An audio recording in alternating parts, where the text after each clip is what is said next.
Perkenalkan, nama saya Nurul Isran dari Fakultas Ilmu Sosial dan Ilmu Politik Universitas Muhammadiyah Sedenteng Rakpang, Prodi Ilmu Pemerintahan. Di sini saya akan memaparkan materi yang berjudul Politik Hukum dan Sistem Politik Nasional. Apa sih yang dimaksud dengan sistem hukum? Sistem hukum terbuka mempunyai kontak timbal balik dengan lingkungannya. Sistem hukum merupakan kesatuan unsur, yaitu peraturan penetapan yang dipengaruhi oleh faktor-faktor kebudayaan, sosial, ekonomi, sejarah, dan sebagainya. Para ahli mendefinisikan sistem hukum sebagai kesatuan yang terdiri dari unsur-unsur yang berkaitan dan bekerja sama untuk mencapai tujuannya. Di sini ada 3 menurut para ahli, yaitu Profesor Subakti berpendapat bahwa sistem hukum adalah suatu tatanan yang teratur, tersusun menurut rencana dan bertujuan untuk mencapai tujuan. Menurut Sudikno Martokusumo berpendapat bahwa sistem hukum adalah suatu yang terdiri dari bagian-bagian yang saling berhubungan dan bekerja sama untuk mencapai tujuan. Dan menurut Lawrence and Friedman berpendapat bahwa sistem hukum adalah kesatuan antara peraturan primer dan peraturan sekunder.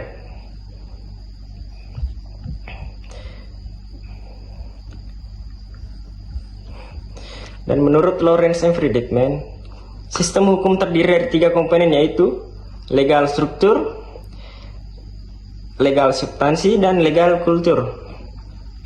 Yang pertama adalah struktur hukum. Kerangka dasar yang berbentuk tetap dari sistem hukum yang menjaga proses hukum tetap berada dalam batas-batasnya. Struktur hukum mencakup aparat penegak hukum seperti polisi, kejaksaan, dan pengadilan. Substansi hukum, aturan, norma, pola perilaku yang dihasilkan oleh orang-orang. Dalam sistem hukum, substansi hukum meliputi perangkat perundang-undangan, putusan, dan penetapannya. Budaya hukum, sikap dan menilai sosial yang mempengaruhi perilaku masyarakat terhadap hukum budaya. Hukum yang mencakup adat istiadat, berpendapat, cara berpikir masyarakat. Friedman berpendapat bahwa ketiga komponen tersebut ditentukan oleh suatu negara dan dapat menjadi pedoman dalam menjalankan hukum. Jika ketiga komponen tersebut mengalami perbaikan, maka hukum dapat bekerja dengan baik dan mencapai tujuan utamanya.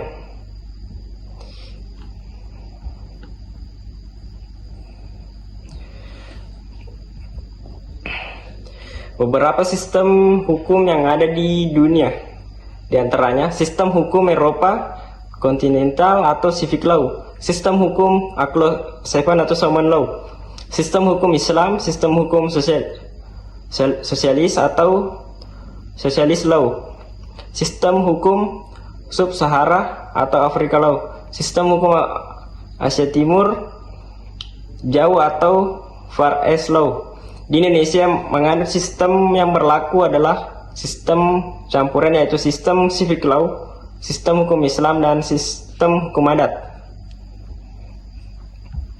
Indonesia menganut civic law karena warisan dari pemerintah kolonial Belanda. Sistem ini juga dikenal sebagai hukum Eropa kontinental. Perkembangan sistem hukum Indonesia. Namun dalam sistem praktik dan perkembangannya, peradilan di Indonesia tidak sepenuhnya berjalan dengan sistem hukum civic law. Indonesia juga menerapkan beberapa karakteristik identitas seperti peradilan common law. Mungkin sekian dari saya. Billahi wassalamu. Wassalamualaikum warahmatullahi wabarakatuh.